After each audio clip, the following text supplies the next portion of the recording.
like Austin Reaves going back to the Lakers and not the Lakers not having to go full, 4 years, 98 million, whatever it would have been. Like them getting him at Yeah, four. that's a good deal, right? I mean, I know I Yeah. picked other ones, but about 14 million a year for Austin Yeah. Reeves. People thought he'd be in the 20s potentially. Well, that's the thing. I think they just suppressed the market so much by getting it out there. Like we're matching, we're matching, we're matching, we're matching. That I just think a lot of teams were like, "What's the use?" You know what I mean? Like the Spurs, whoever. There were teams with that I think he would have fit, but they're just like, "Look, he's not going to actually be on our team. Why waste our time?" Right.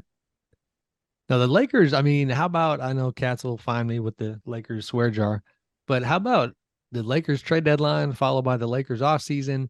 Also, by the way, kind of under the radar, not under the radar, but not talked about enough, weathering the LeBron James storm where he decides to say he might retire, and everybody kind of knew that it seemed to be some sort of, call it a leverage player, like going into the offseason. Like LeBron wants his voice. He wants to know what the roster looks like. And basically he's telling you, like, I'll decide what I think later. That's how I interpreted what happened there. But Jeannie Buss, Rob Pelinka, that whole group kind of stay on that track. The Buss brothers, Joey and Jesse do a nice job there. Obviously Kurt Ram is part of that group as well. And they retain and really add, you know what I mean? Like this is a strong team that I think I saw the other day between late regular season and then deep into the playoffs. I don't want to get the number wrong, but they were winning at like an 80% clip, for a healthy amount of time. It's a good team and one that obviously got swept by Denver, but it was, one of those like more competitive sweeps. That's a terrible way of complimenting them, but like those were all four were games. I like the idea of them growing on that and having the group together longer. This is the best option they had. This is better than star chasing. Sam, you just led us perfectly because I'm going to transition us to the next category if that's okay. Because the next one that we were going to do, or at least one on the list, was best under the radar signing, and you're talking about under the radar. And my best under the radar signing, I love the Gabe Vincent signing Sure. for the Lakers. I think he's just perfect for them. Obviously, the playoff experience. He just had a fantastic run with Miami.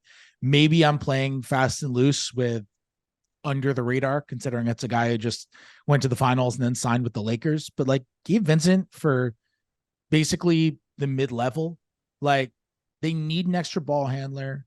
He's tough defensively, he fights really hard. I know he's 27 already. I feel like there's more in there for He him. didn't have that good of a season. He didn't shoot great. He didn't shoot great from three.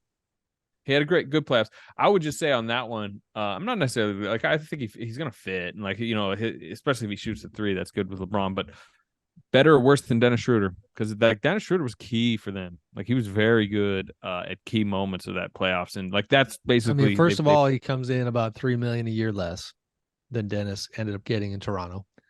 Right. Let me look at we can confirm. Yeah, he got three for 33, and 3 for 30, so 11 for Schroeder got 26 for 2. Yeah, okay. So $2 million a year less. Same ballpark. Same. I mean, I hear you, but in this apron world they live in, like apron world, you're correct. It all matters. And then, I mean, listen, whether it was Dennis or Gabe, this doesn't matter. What I also love about the Lakers offseason is you hold on to D'Angelo Russell on a moderate contract, but you have that other point guard around to just essentially support the weaknesses that come with his game, and also just to let him know, like, yes, you're a big part of what we're doing, but this is not, I think for a minute there in the playoffs, like D'Angelo started carrying himself like, he was the third guy in the big three, and that's not what this is.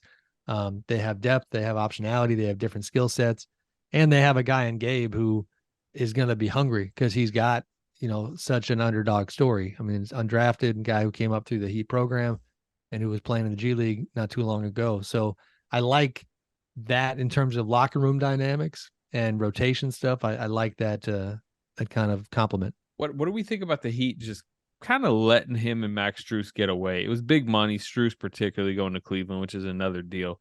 But it seemed like the reports out of Miami were, like they probably, if they had gotten to that number, they probably could have retained Gabe Vincent, but it was almost like, let him go.